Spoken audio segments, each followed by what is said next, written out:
Tengamos una palabra de oración entonces. Amante Padre, gracias Señor porque eres tan bueno con nosotros.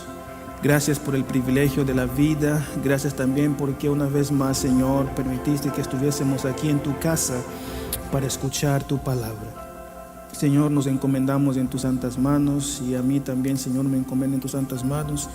Dame sabiduría y todo lo que yo diga, Señor, que pueda ser de acuerdo a tu santa voluntad. Inspírame, Señor, y que podamos escuchar tu palabra y guardarla en nuestros corazones. Sé con cada uno de nosotros una vez más, en el nombre de Jesús. Amén. Amén. Les invito a que tomen sus Biblias y vamos a abrir ahí en el libro de San Juan 19, versículos 28 al 30. Y la versión de mi Biblia dice: después de esto, sabiendo Jesús que ya todo estaba consumado, dijo para que la escritura se cumpliera: tengo sed. Había allí una vasija llena de vinagre. Entonces ellos empaparon en vinagre una esponja y poniéndola en un hisopo se la acercaron a la boca. Cuando Jesús tomó el vinagre, dijo: consumado es. E inclinando la cabeza, entregó el espíritu. En esta noche estaremos hablando sobre Tetelestai, la eterna historia de la redención. Tetelestai significa consumado es. Vamos a estar estudiando un poco sobre este tema en esta noche. Y tengo sed y Tetelestai, que es consumado es, fueron las últimas palabras de Jesús aquel viernes triste y oscuro antes de que Jesús entregara su vida, antes de que Jesús enfrentara la muerte para la salvación de la humanidad. Y en este breve y corto estudio es importante hacer referencia de que el clamor de Jesús, el grito de Jesús, consumado es, Tetelestai, tuvo un profundo significado para los ángeles y los mundos que no habían caído. La gran obra de la redención se realizó tanto para ellos como para nosotros también, ¿verdad? Y ellos comparten con nosotros los frutos de la victoria de Jesús. Jesús se convirtió en el último sacrificio por nuestros pecados. Es importante hacer referencia que la palabra consumado viene del griego tetelestai, que quiere decir pagado en su totalidad. Y este término es utilizado en términos de contaduría, indicando el pago de una cuenta por completo. Y la singularidad de cómo se escribió estas palabras indica en pretérito que ya se terminó la acción, pero que también continúa, ¿verdad? Entonces, estas palabras se escribió en el modo pretérito, que indica que la acción ya fue terminada, pero en otro lado también, en otra instancia, todavía sigue, ¿verdad? Continúa siendo. Y esta es la esencia de lo que Cristo vino a hacer. Él vino a terminar o a consumar la salvación de Dios en nosotros. Él vino a pagarlo todo por nosotros, todas nuestras deudas, todos nuestros pecados. Jesús lo vino a pagar y Jesús lo sigue haciendo. Cuando Jesús muere en la cruz, era como que si ya todo había estado terminado. Jesús no podía hacer nada más. Porque cuando Jesús da el último suspiro, ¿verdad? Cuando Él grita, tetelestai, consumado es, y después Él entrega su espíritu, podíamos pensar entonces que Jesús en aquel momento, conocemos la Biblia y entonces podemos pensar de que Jesús en aquel mismo momento ya había terminado todo, que ya no había más nada para hacer. Pero no es así, la acción continúa. Esa palabra tetelestai no quedó solamente allí en la cruz. Jesús murió el viernes, el sábado Él había descansado y el domingo Él resucita. Pasa un poco de tiempo con sus amigos, con los discípulos, pero cuando Jesús va al cielo, estas palabras lo acompañan. ¿Y por qué lo acompañan? Porque en este preciso momento Jesús está intercediendo por nuestros pecados. Jesús no está de brazos cruzados. Él sigue intercediendo por tu pecado y por mi pecado también. O sea que la acción, el modo en el cual se escribió estas palabras, tetelestai, consumado es, en aquel momento se terminó. Jesús dio el ultimátum al pecado, pero que es una acción que todavía sigue siendo. Y es imprescindible mencionar que cuando Jesús vino al mundo, el poder de Satanás fue dirigido contra Él. Desde que Jesús apareció como un niño en Belén, Satanás trabajó de varias formas para lograr destruirlo, impedir que Jesús alcanzase una infancia, ¿verdad? Una infancia perfecta, una virilidad inmaculada, un ministerio santo y un sacrificio sin mancha. Pero saben, Satanás fue derrotado. Satanás no pudo inducir a Jesús a pecar.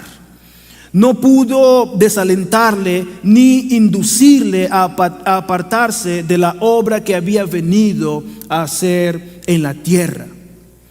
Desde el desierto al Calvario, la tempestad de la ira de Satanás le azotó.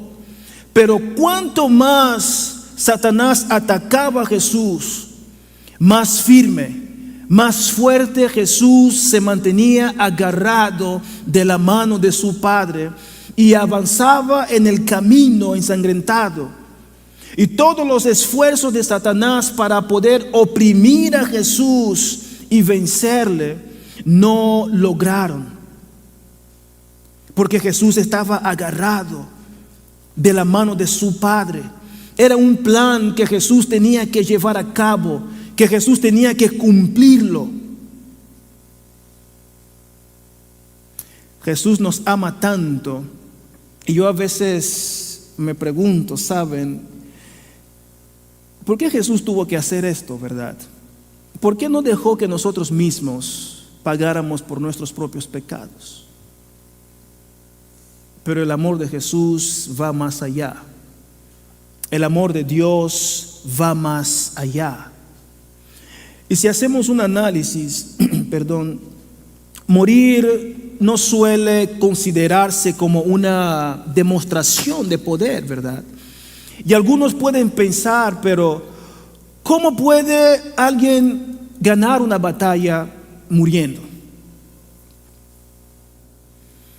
Supongamos, por ejemplo, que en el tiempo de Israel, cuando ellos saliesen a la batalla en contra de los filisteos, Israel siempre salía derrotado en algunas ocasiones porque ellos se habían apartado de la presencia de Dios. Pero entonces, ¿cómo nosotros podemos pensar? Bueno, Israel fue derrotado, pero aún así salió victorioso. ¿Tiene lógica esto? No tiene lógica.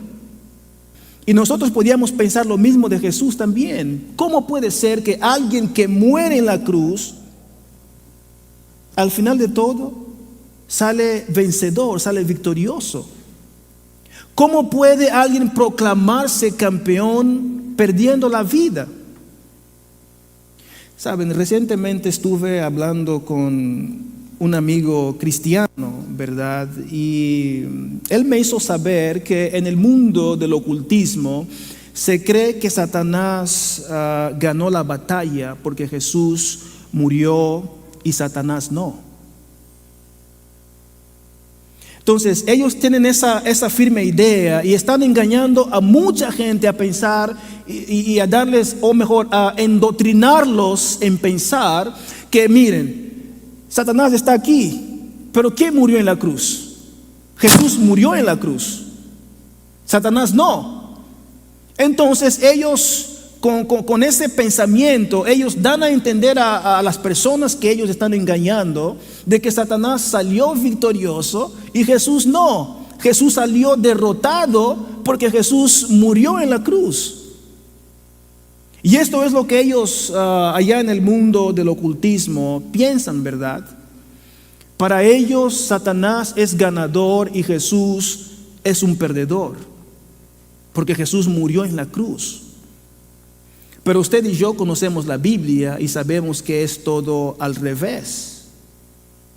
Para este mundo, la muerte está relacionada con la debilidad, el fracaso, la derrota y la impotencia. Pero la muerte de Jesús fue muy diferente, queridos hermanos. Aun cuando pueda resultar sorprendente, el caso que es la muerte del Hijo de Dios fue una demostración contundente de autoridad, de victoria, de éxito y control absoluto sobre todas las cosas.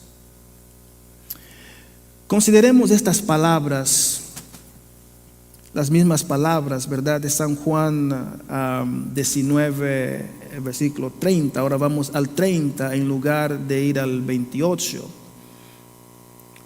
Cuando Jesús, casi la última parte, cuando Jesús tomó el vinagre, dijo: consumado es, e inclinando la cabeza, entregó el Espíritu. A priori, estas palabras no suenan de victoria. Si como humanos hacemos un análisis, vamos a ver que estas palabras no suenan a victoria, suenan a derrota. No parecen ser palabras de triunfo en absoluto, más bien todo lo contrario. Y la pregunta es, ¿qué clase de poder nosotros podemos encontrar en estas palabras?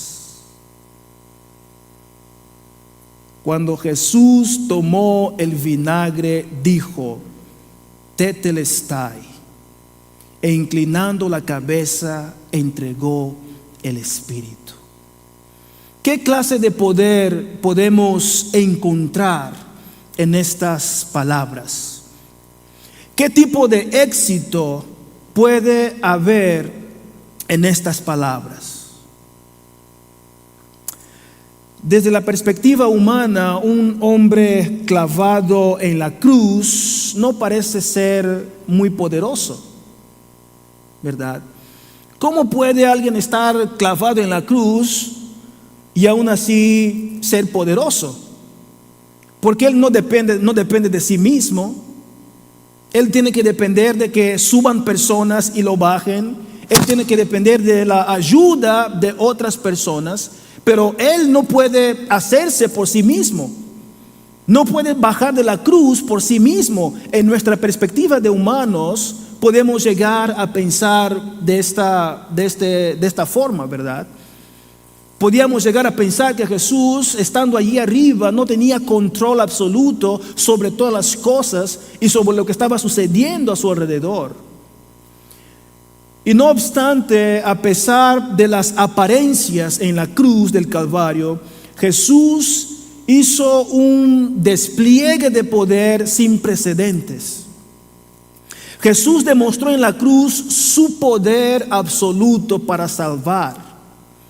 La sangre de Jesús era el gran pago requerido para que fuésemos liberados de la esclavitud, del pecado y de sus propias consecuencias.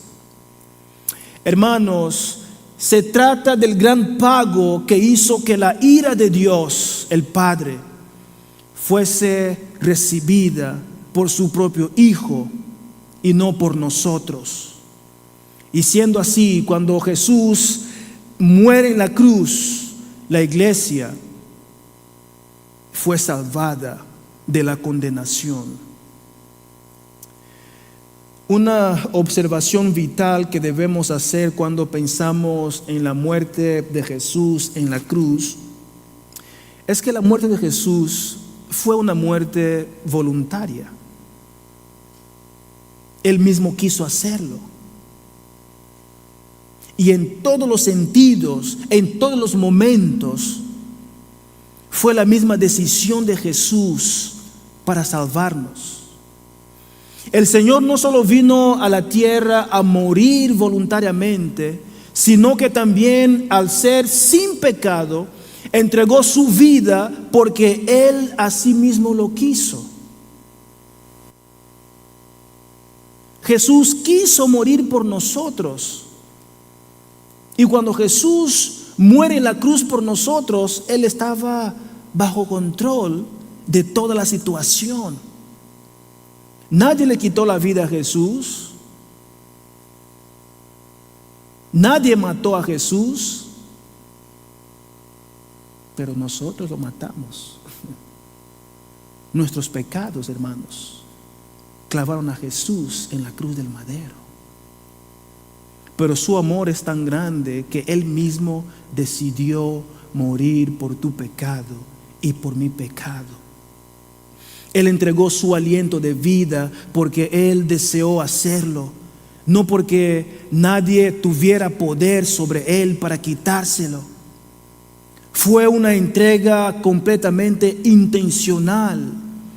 Jesús tuvo la intención de hacerlo, porque cuando se hizo el plan de crear al hombre, se sabía que el hombre en algún momento iba a fallar. Y en la conversación de los tres en la Trinidad, cuando se preguntan, pero ¿y si un día el hombre llegue a pecar, qué vamos a hacer? El mismo Jesús levantó la mano y dijo: yo voy a morir por ellos. Y Jesús murió por nosotros. Jesús murió por tu pecado. Jesús murió por mi pecado también. San Juan 10, 17 al 18 dice la palabra de Dios. No lo tengo en la pantalla, pero si me quieren acompañar en sus Biblias, San Juan 10, versículos 17 al 18, dice la palabra de Dios: por eso me ama el Padre, porque yo pongo vida para volverla a tomar. Nadie me la quita, sino que yo de mí mismo la pongo. Tengo poder para ponerla y tengo poder para volver a tomar. Este mandamiento recibí de mi Padre. Gloria a Dios. Hermanos, Jesús es Señor soberano sobre la muerte. Cristo tiene control absoluto sobre ella. En sus manos Él lo tiene todo. En nuestra perspectiva humana sería lógico que cuando el hombre pecó, quizás podríamos pensar, como hice énfasis al principio, que es fácil para Jesús o sería fácil para Dios exterminar al hombre y volver a crear otro ser. Si tú y yo nos ponemos a pensar, ¿no sería más fácil que Dios hiciera esto? Seamos sinceros, hermanos. Sería más fácil que Dios eliminara a Adán y Eva cuando ellos pecaran y creara, quizás, no sé si se llamarían Adán y Eva otra vez, pero más fácil sería hacer una otra creación. Pero saben, más allá de ser un Dios justo, Él es un Dios de amor. Él es un Dios de segundas oportunidades. El plan de rescate es una muestra de amor hacia nosotros.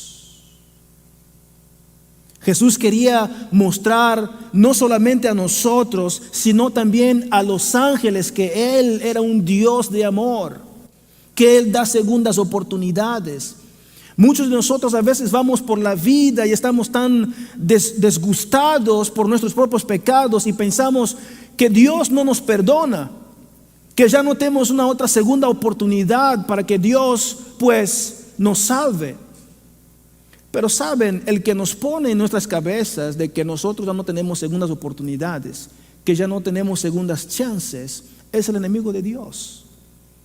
Y cuando el enemigo de Dios se presenta en nuestras mentes y nos pone estos pensamientos en la cabeza, es con intención de alejarnos de Dios, es con intención de hacer con que nosotros no confiásemos en este Dios. Pero si usted y yo conocemos la palabra de Dios, vamos a saber que hay perdón cuando nosotros nos arrepentimos con un arrepentimiento genuino, valga la redundancia. Cuando nos acercamos a Jesús, así como hizo David, ¿verdad? Cuando él reconoce el pecado que había cometido con Betsabé y después haber muerto a Urías, cuando él se da ahora cuenta de que la provisión de Dios ya no estaba con él, que la presencia de Dios ya no estaba con él, y él tenía miedo de que Dios se alejase por completo de él. Y cuando él se da cuenta de todo este escenario, entonces él se acerca a Dios y ¿qué le dice a Dios? Crea en mí, ¿qué cosa? ¿Crea en mí qué cosa? Un corazón puro. Un corazón limpio. No me eches de tu presencia, por favor. Reconozco que soy pecador, reconozco que soy un adúltero, que soy un suicida, pero por favor, oh Dios, no me eches de delante de ti. No me alejes de tu presencia. Aquí estoy. Crea en mí un corazón limpio. Crea en mí un corazón puro y renueva un espíritu recto dentro de mí. Y saben, más adelante Dios consideró a David como ¿qué? Como un hombre ¿qué? ¿Un hombre qué? Un hombre conforme al corazón de Dios. Dios se olvidó que era un adúltero. Dios se olvidó que él era un asesino. Pero cuando él viene de rodillas y se entrega a Dios, y Dios lo perdona, ahora Dios lo considera como hombre según el corazón de Dios. Queridos hermanos, el amor de Dios se extiende para cada uno de nosotros. No importa el pecado que tú hayas cometido, desde que tú con sinceridad de corazón te acercas a Dios, Dios te perdona. Pero hay más. Cuando Dios te perdona, no puedes seguir viviendo en este pecado. Es la historia de la mujer adúltera que encontramos en San Juan 8, versículos 1 al 11. Cuando estos hombres traen a esta mujer para que Jesús diera la sentencia para esta mujer, ¿verdad? Pero también sabemos que en esta historia hay una trampa para Jesús. Pero ahí al final del versículo 10, 11 creo, cuando estos hombres fueron confrontados por sus propios pecados, cuando Jesús les revierte toda la culpa de la acusación contra esa mujer, cuando Jesús les dice que el que de entre vosotros esté sin pecado, que sea el primero en arrojar la piedra. Y estos hombres, la ficha les cayó, el saco les cayó a ellos mismos. Reconocieron que sus corazones estaban podridos y uno a uno, ¿qué cosa? Fueron saliendo. Y solamente se quedaron Jesús, la mujer y la gente que escuchaba a Jesús predicando allí. Y cuando Jesús se acerca a esta mujer, Jesús le dice, le pregunta, le hace una pregunta, oye, ¿dónde están tus acusadores? ¿Ninguno te ha condenado? Y la mujer dice, ninguno, Señor. Y Jesús, ¿qué cosa le dice? Pues yo tampoco te condeno. Vete y ¿qué cosa? Y no peques más. No más. Yo te perdono. Pero ahora tienes que vivir una vida, tienes que mostrar con tus actos de bondad la obra de transformación, la obra de perfeccionamiento que Dios ha realizado en tu vida. Este es el mandamiento, queridos hermanos. No debemos pensar que cuando Jesús nos perdona es para que sigamos viviendo una vida déspota, una vida sin importarse de lo que Dios ha estipulado en su palabra. Cuando Jesús nos dice vete y no peques más, es para que nosotros acatemos estas palabras. Es para que nosotros guardemos estas palabras en nuestros corazones, porque el pecado, queridos hermanos, hace separación entre nosotros y Dios. Por eso que el mismo Padre, Jesús, se tuvo que ofrecer para la propiciación de nuestros propios pecados. Ahora, ¿por qué Jesús tuvo que morir en mi lugar y en tu lugar? ¿Por qué? Pueda que algunos estudiosos encuentren cantidad de razones, ¿verdad?, para esta pregunta, pero me quedo con dos razones simplificadas. La primera razón es para acercarnos a Dios y la segunda razón, Jesús murió para revelar el carácter de Dios. Primera de Pedro 3:18 dice, porque también Cristo padeció una sola vez por los pecados, el justo por los injustos, para llevarnos a Dios, siendo a la verdad muerto en la carne, pero vivificado en el Espíritu. Queridos hermanos, el propósito de llevarnos a Dios, el propósito de acercarnos a Dios, implica que antes de la muerte de Jesús, nosotros estábamos muy lejos. Porque si nosotros estuviéramos cerca, no habría necesidad de que Jesús muriera en la cruz por cada uno de nosotros. Pero el motivo por el cual Jesús muere en la cruz es porque tú y yo estamos muy lejos de Dios. Y en este punto los apóstoles Pablo y Pedro están de acuerdo cuando en Efesios 2, versículo 13 se dice, pero ahora en Cristo Jesús, si me quieren acompañar, es Efesios 2, versículo 13. Pero ahora en Cristo Jesús, vosotros que en otro tiempo estabais lejos, habéis sido hechos cercanos. ¿Por la qué cosa? Por la sangre de Jesús. Nosotros que en algún tiempo estuvimos lejos o que estábamos alejados, ahora la sangre de Jesús, cuando Jesús muere, la sangre que Él derrama en la cruz, fue la propiciación para que tú y yo ahora nos acerquemos a Dios con gozo. Para acercarnos a Dios, nuestro pecado necesitaba ser tratado. Antes no podíamos acercarnos a Dios así no más, ¿verdad? El camino a Dios no estaba abierto. Y si ustedes conocen la historia, vamos a ver que cuando Jesús muere en la cruz, cuando Él entrega su espíritu, cuando Él dice consumado es, ¿verdad? Y Él dice, y Él encomienda su espíritu a Dios, en ese momento cuando Él muere, el velo del templo, ¿qué cosa? El velo del templo, ¿qué pasó? Se rasgó de arriba hacia abajo. En aquel entonces nosotros no podíamos ir directamente a Dios. Pero cuando Jesús muere en la cruz y ese velo se rasga de arriba a abajo, ahora Jesús abrió el camino para que tú y yo nos acercáramos a Dios con toda confianza. Este es el significado detrás del velo cuando Jesús muere en la cruz del Calvario.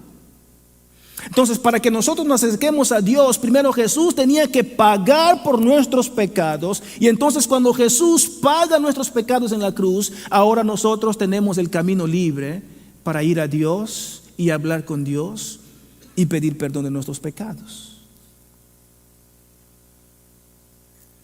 Porque cuando nosotros oramos, nosotros no oramos pidiendo a Jesús. Nosotros oramos pidiendo a Dios. ¿Y quién es nuestro intermediario?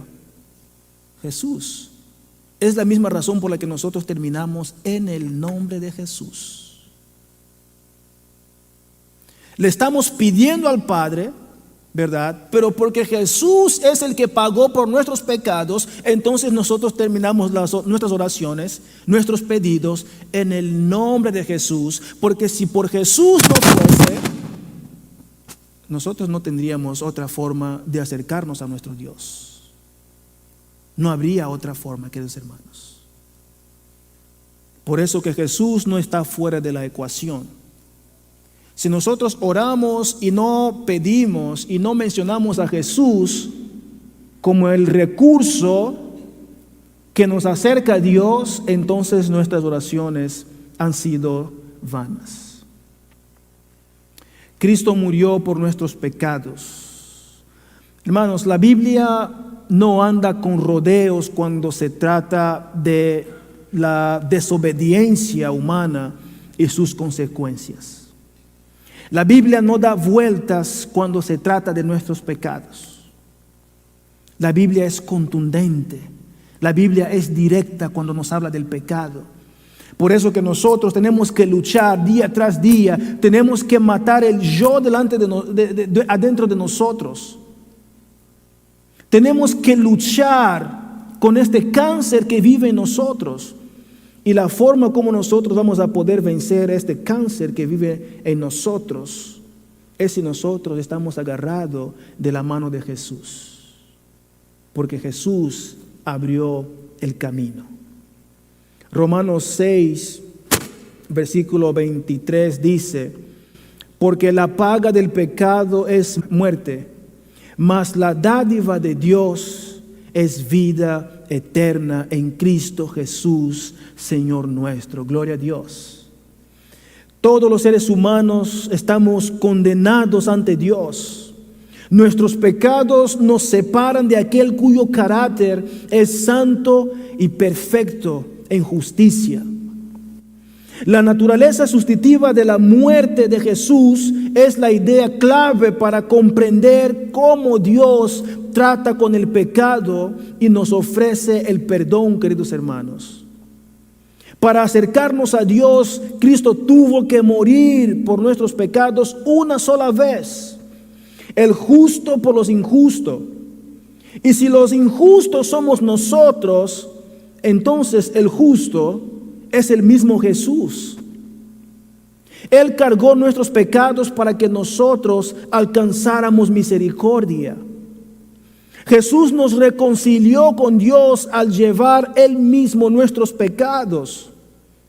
Dios exhibió a Cristo públicamente como propiciación por su sangre, extinguiendo la ira de Dios contra nuestra injusticia. Queridos hermanos, debemos gloriarnos en la cruz. Debemos amar esa cruz, porque si no fuera por la cruz, nosotros estaríamos perdidos.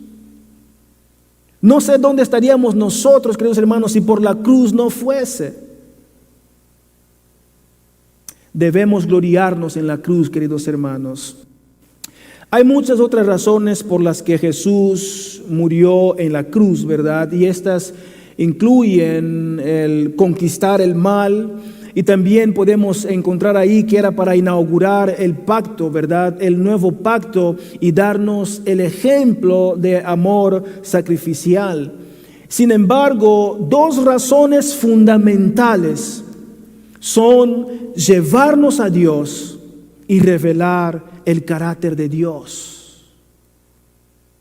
¿Dónde estaríamos si Dios no hubiese enviado a su Hijo Jesús a morir por nosotros? Queridos hermanos, sin la cruz tendríamos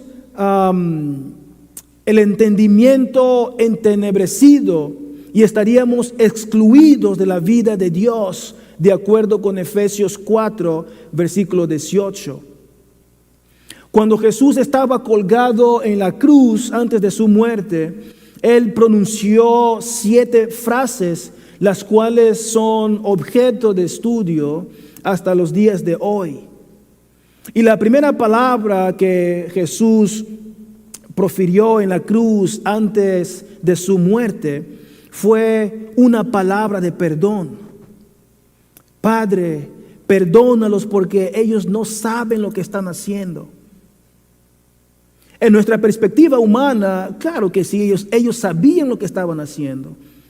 Pero mire el amor de Jesús.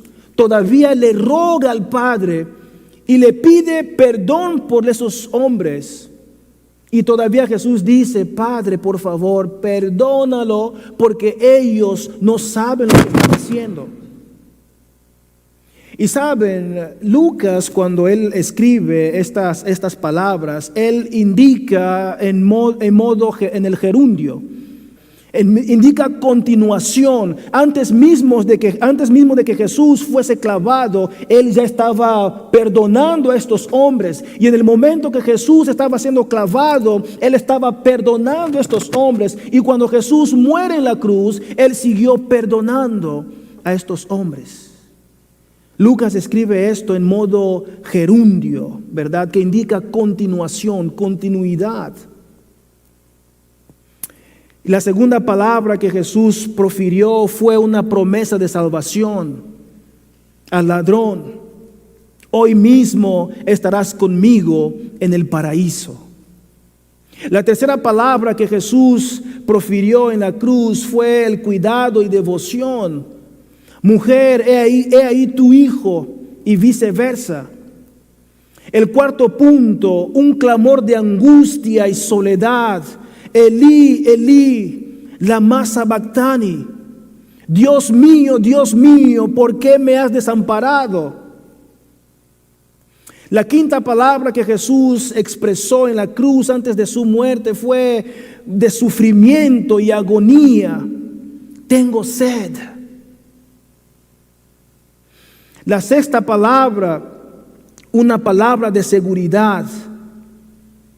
Padre, en tus manos encomiendo mi espíritu. Pero antes de estas palabras viene la palabra tetelestai. Consumado es. Después de que Jesús hubo terminado la labor que Él vino a hacer en el mundo, después que Él había hecho todo, entonces es cuando Jesús dice, consumado es, ya lo he hecho, he terminado la labor. Ahora, Padre, en tus manos entrego mi espíritu. Palabras de seguridad, queridos hermanos. Palabras de triunfo. Y tal vez son las palabras más significantes de todas estas, de que cuando Jesús anduvo en la tierra. Muchas veces una simple palabra puede cambiar todo, ¿verdad? Está llena de poder y con mucho significado. Por ejemplo, si uno está en un juicio, la palabra inocente o culpable cambia mucho. Si te declaran inocente, tu vida es feliz. Tú sales de este juicio feliz, contento. Pero si te declaran culpable, ¿qué pasa? Tu vida se vuelve en una miseria. Y te pueden decretar 20, 25 años de cárcel. Y eso cambia absolutamente tu vida.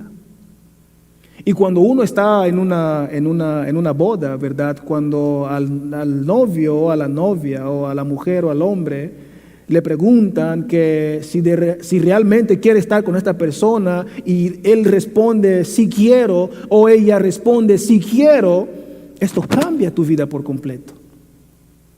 Imagínese que la persona te diga ahí mismo en el altar, no quiero. Una tristeza terrible, ¿verdad? Y he visto casos así, en donde cuando llega la pregunta esa, la mujer sale corriendo o el hombre sale corriendo. Y eso cambia tu vida por completo. Ya no es lo mismo. Pero nunca jamás se ha pronunciado una sola palabra que haya impactado más que la Jesús dijo en San Juan 19:30. Consumado es. He realizado mi labor. He hecho la obra. Está terminado. Pero ahora saben ustedes que a estas mismas palabras volveremos a escuchar por el final de la historia.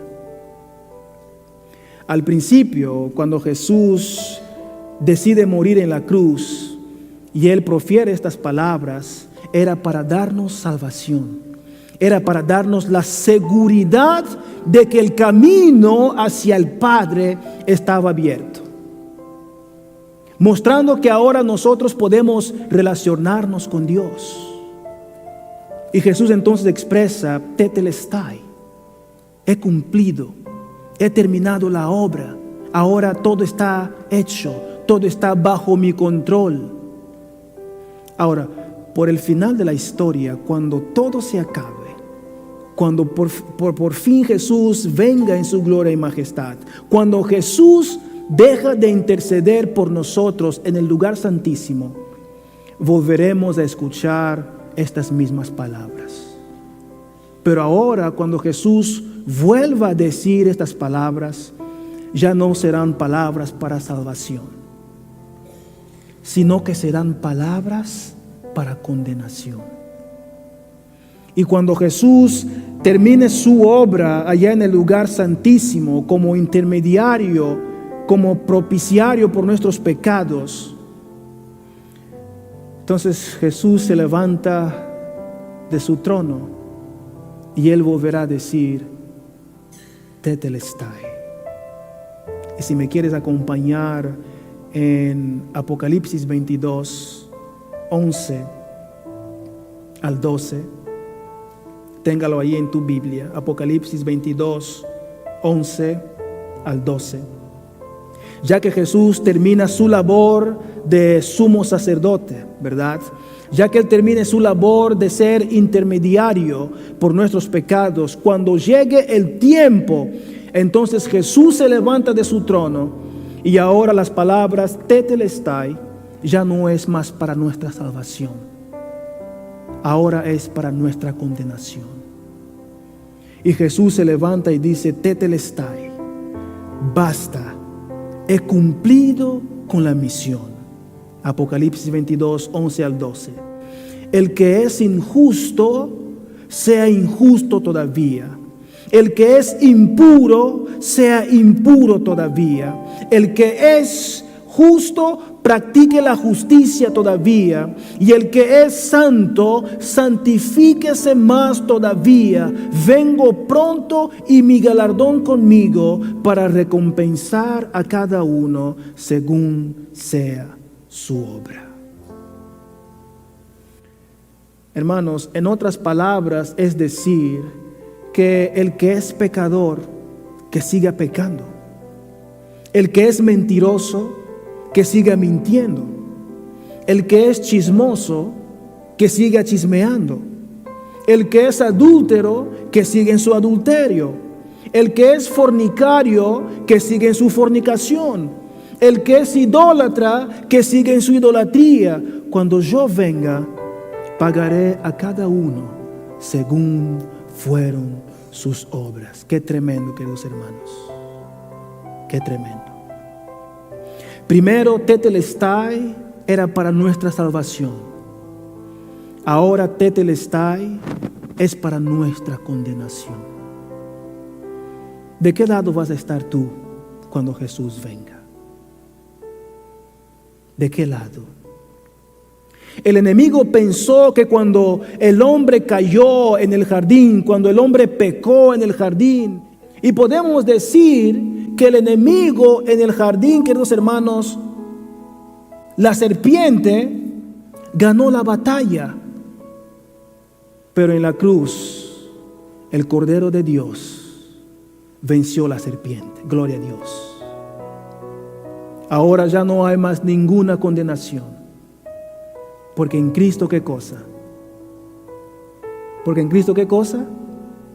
Tenemos un abogado. ¿Será que tú estás preparado cuando Jesús venga? ¿Cómo está siendo tu vivir? ¿Cómo está siendo tu relación con Dios? ¿Te estás preparando para cuando Jesús dé el ultimátum? Consumado es. Basta, he cumplido. ¿Tú estás listo para poder encontrarte con tu Dios? Hermanos, el amor de Jesús es tan grande que yo a veces, cuando estoy solo, inclusive cuando voy manejando y me acuerdo que soy indigno, yo levanto mis manos y doy glorias a Dios. Doy gracias a Dios porque no lo merezco, porque reconozco que soy pecador y que sin la muerte de Cristo en la cruz del Calvario yo no hubiese estado aquí hoy. Pero si tú y yo estamos aquí hoy, es por la muerte de Jesús en la cruz del Calvario, queridos hermanos. Por eso mi deseo es que cuando Jesús venga, nos encuentre listos, queridos hermanos. Que estas palabras no sirvan de condenación para nosotros, sino que sirvan de salvación para nuestras vidas. Y Jesús viene muy pronto. Su amor es tan grande que inclusive, miren, Él muere en la cruz del Calvario. Y no solo esto, Él ahora se acerca a la puerta de nuestros corazones, tocando, pidiendo entrar. La palabra de Dios dice, es que estoy a la puerta de qué cosa, y llamo. Si alguno oyere mi voz, ¿qué cosa? Yo entraré y cenaré con él y él conmigo. ¿Tú quieres cenar con Jesús? ¿Tú quieres estar con Jesús cuando Él venga? Queridos hermanos, debe de ser nuestro anhelo, debe de ser nuestro gozo, pero tenemos que hacer algo. Tenemos que reconocer nuestras faltas y saber que el único que puede perdonar nuestros pecados para que alcancemos misericordia, para que alcancemos la salvación, es el mismo Jesús que murió por cada uno de nosotros. El mismo Jesús dice que nadie podrá ir al Padre, ¿sí qué cosa? Si no es por mí, si no pasa por mí. Por eso, queridos hermanos, reconozcamos el amor de Jesús en nuestras vidas. Mi deseo es que el Señor nos pueda bendecir grandemente y que cada día que pasa, queridos hermanos, nos estemos preparando para este breve encuentro con nuestro Dios. Vamos a terminar ahora, nos vamos a levantar y vamos a cantar el último himno, que es el himno Cuánto nos ama Jesús, el himno número 123. Por favor, puestos en pies, cántelo con gozo, reconociendo que Jesús murió por ti, porque Jesús nos ama, porque quiere nuestro bien.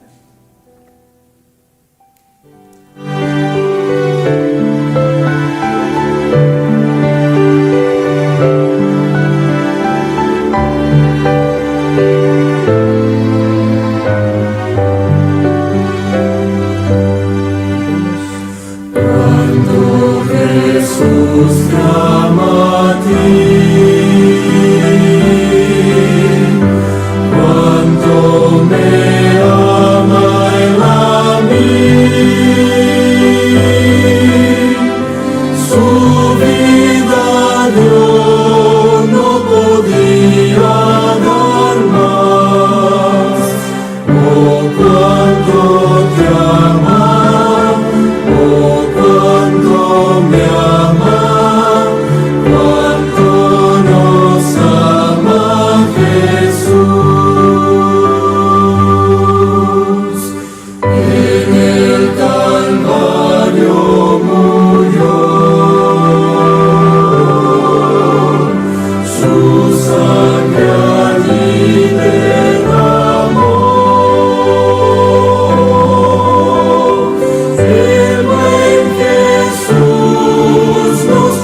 eterno y amante Padre, gracias Señor porque eres tan bueno con nosotros.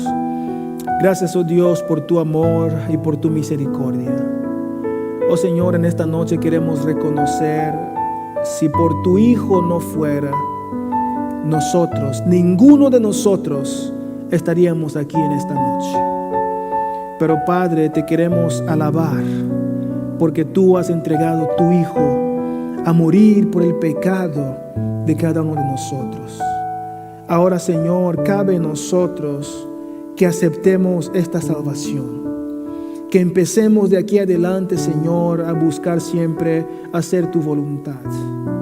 No somos dignos, Señor, pero queremos reconocer que este amor no puede ser tirado a la basura, que esta muerte, Señor, no puede ser tirado a la basura. Ayúdanos a reconocer que esto fue para nuestra salvación. Padre, tú conoces a cada uno de tus hijos, tú conoces las luchas internas que tenemos en nuestros corazones. Por eso te quiero pedir en esta noche, oh Señor, cualquier que sea la lucha que cada uno está enfrentando, Dios, por favor, ayúdelo para que pueda salir victorioso y Satanás derrotado. Gracias, oh Dios, porque en la muerte has triunfado. Has ganado la batalla. Consumado es no fue una palabra que se quedó en la cruz. Fue una palabra que sigue estando entre nosotros. Tú sigues intercediendo por cada uno de nosotros, oh Dios, allá en el lugar santísimo. Tú eres nuestro juez y también nuestro abogado, Señor. Por eso de ti dependemos. Haz con que nosotros, oh Dios, nos volvamos a ti, porque si nosotros no lo hagamos a tiempo, perderemos la vida eterna. Es deseo mío, oh Dios, que cada uno de los miembros de esta iglesia y las personas también que nos están mirando a través de los medios, oh Dios, todos nosotros aceptemos esta salvación en la cruz del Calvario. Ahora, oh Dios, nos encomendamos en tus manos. Gracias por estar con nosotros en esta noche. Sigue estando con nosotros y ayúdanos, oh Señor, a que nunca, nunca y nunca nos alejemos de tu presencia. Pedimos todo esto no porque hay en nosotros algún mérito, sino que esperamos recibir todo esto en los méritos de Jesús. Amén.